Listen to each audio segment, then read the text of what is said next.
High নিউজের সকল দর্শককে জানাই স্বাগত। আমি শ্রীপর্ণা রয়েছে আপনাদের সঙ্গে। শুরু করছি আজকের নিউজ টুডে। শেষ দফা ভোটের আগে কন্যাকুমারীর বিবেকানন্দ রকে ধ্যানে প্রধানমন্ত্রী। 131 বছর আগে এখানেই ধ্যান করেছিলেন নরেন্দ্রনাথ দত্ত অর্থাৎ স্বামী বিবেকানন্দ। কন্যাকুমারীর সেই বিবেকানন্দ রকেই এবার ধ্যানে বসেছেন প্রধানমন্ত্রী নরেন্দ্র মোদী। প্রায় 45 ঘন্টা সেই ঐতিহাসিক স্থানেই ধ্যান করছেন মোদী।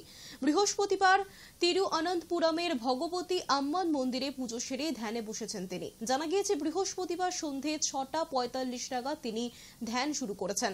আগামী 45 ঘন্টা তিনি ওই ধ্যান মণ্ডপেই থাকবেন এবং এই 45 ঘন্টা শুধু তরল খাবার খাবেন প্রধানমন্ত্রী। জানা যাচ্ছে এই 45 ঘন্টা কারোর সঙ্গে কথা বলবেন না তিনি, অর্থাৎ পুরোটাই মৌন ব্রত পালন করবেন। এরপরই অবশ্য এই প্রসঙ্গে কটাক্ষের সুর চড়িয়েছেন বিরোধীরা।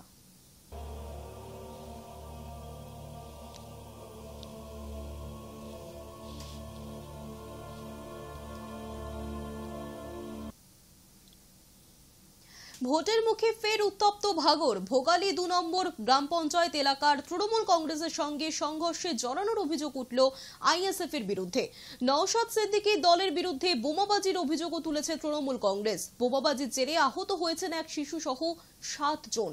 তাদের মধ্যে 4 জনের অবস্থা গুরুতর হওয়ায় স্থানান্তরিত করা হয়েছে তাদেরকে এসএসকেএম হাসপাতালে। বাকিরা জিরানগাছা ব্লক প্রাথমিক স্বাস্থ্য কেন্দ্রে চিকিৎসাধীন। আহতদের দেখতে স্থানীয় স্বাস্থ্য কেন্দ্রে যান ক্যানিং পূর্বের বিধায়ক এবং ভাঙড়ের তৃণমূল পর্যবেক্ষক শওকত মোল্লা। রাতে আহতদের দেখতে এসএসকেএম যান অরূপ বিশ্বাস, সায়নী ঘোষ। যদিও ঘটনায় এখনো পর্যন্ত কোনো প্রতিক্রিয়া পাওয়া যায়নি আইএসএফ এর তরফে। শনিবার শেষ দফার ভোটে যাদবপুর লোকসভা কেন্দ্রের অন্তর্গত ভাঙড় বিধানসভাতেও রয়েছে ভোট।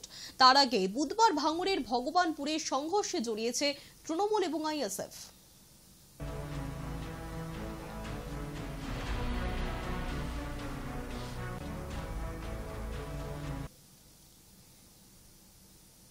পয়লা জুন সপ্তম দফার ভোট রয়েছে। আগামী 4 জুন ভোটের ফলাফল। তার আগেই জয়ের বিজয় মিছিল বসিরহাট জুড়ে।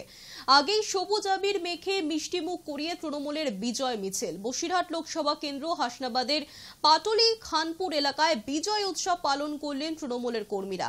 পাটুলি খানপুর অঞ্চল তৃণমূলের সভাপতি পিন্টু মোল্লার নেতৃত্বে শুক্রবার বিজয় মিছিলের আয়োজন করা হয়েছে।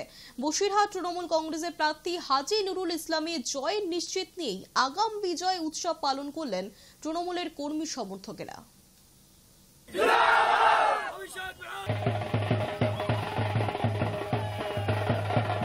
জিতে গেছি। আমাদের হাজী নুরুল ইসলাম 3 লাখেরও অধিক ভোটে জিতবেন, সেদিককে নিঃসন্দেহে। আমরা পশ্চিমবাংলায় 42 আসন পাবো, এটাও কোনো সন্দেহ নেই।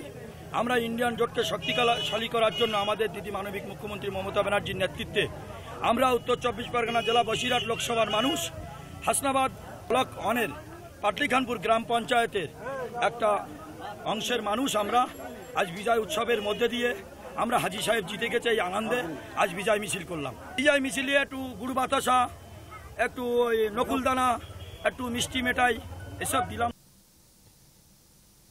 শনিবার রয়েছে সপ্তম দফায় ভোট। সেন্ট্রাল ফোর্সকে সঙ্গে নিয়ে পুলিশের নাকা চেকিং চলছে শহরের নানা প্রান্তে। এদিকে 29 তারিখ থেকে আচমকা কলকাতার রাস্তায় কমে গিয়েছে বাসের সংখ্যা, তাতেই সমস্যায় নিত্যযাত্রীরা। শুক্রবার সকাল থেকেই আবারও চলছে টানা বৃষ্টি। সব মিলিয়ে রাস্তায় বেরিয়েও গন্তব্যে পৌঁছতে কাল ঘাম ছুটে যাচ্ছে সকলের। 4 তারিখ পর্যন্ত কলকাতার রাস্তায় এমনই ভুগতে হবে, স্পষ্টভাবেই এমন আশঙ্কার কথা জানিয়ে দিল বাস মালিকদের সংগঠন। নির্বাচনের কাজের জন্য সরকারের তরফ থেকে তুলে নেওয়া হয়েছে অসংখ্য বেসরকারি বাস এবং মিনি বাস। সূত্রের খবর, ভোট পর্বের শুরু থেকেই রাজ্যের প্রায় 65% বেসরকারি বাস তুলে নেওয়া হয়েছে নির্বাচনের কাজের জন্য। কলকাতার রাস্তাতেও বাসের সংখ্যা আগের থেকে অনেক কমে গিয়েছে, যার জেরে কলকাতার রাস্তা থেকে প্রায় উধাও বাস।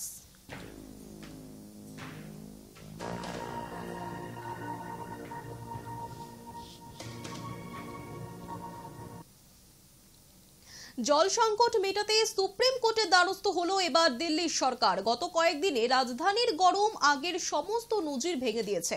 50 ডিগ্রির উপরে পৌঁছে গিয়েছে সেখানকার তাপমাত্রা। আর এই তীব্র গরমের মধ্যেই জল সংকট দেখা দিয়েছে শহরের বিভিন্ন এলাকায়, যা মেটাতে এবার পড়শি 3 রাজ্যের সাহায্য চায় দিল্লি।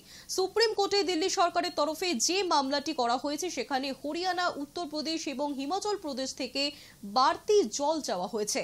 সেই মর্মে শীর্ষ আদালত আবেদন জানিয়েছে দিল্লি সরকারের। বক্তব্য, গরমে দিল্লিতে যে পরিস্থিতি তৈরি হয়েছে তাতে জলের চাহিদাও অনেক বেড়ে গিয়েছে।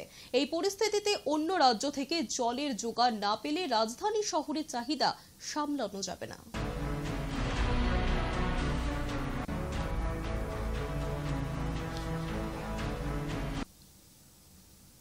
জেলা জুড়ে শুরু হয়েছে সকাল থেকে বৃষ্টি। আর এই প্রবল বৃষ্টিতে হোটেলে বন্দি থাকতে হচ্ছে পর্যটকদের। আবহাওয়া দপ্তর জানিয়েছিল নিম্নচাপের কারণে বঙ্গে বৃষ্টি শুরু হবে।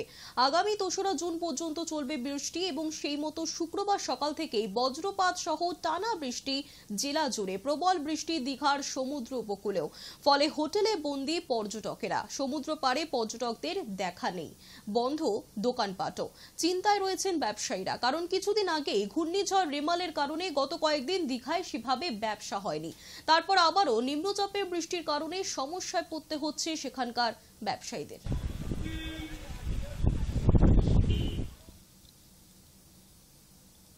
নিউজ টুডে এখনকার মতো এই পর্যন্তই। দেখতে থাকুন হাই নিউজ, নির্ভীক নিরপেক্ষ।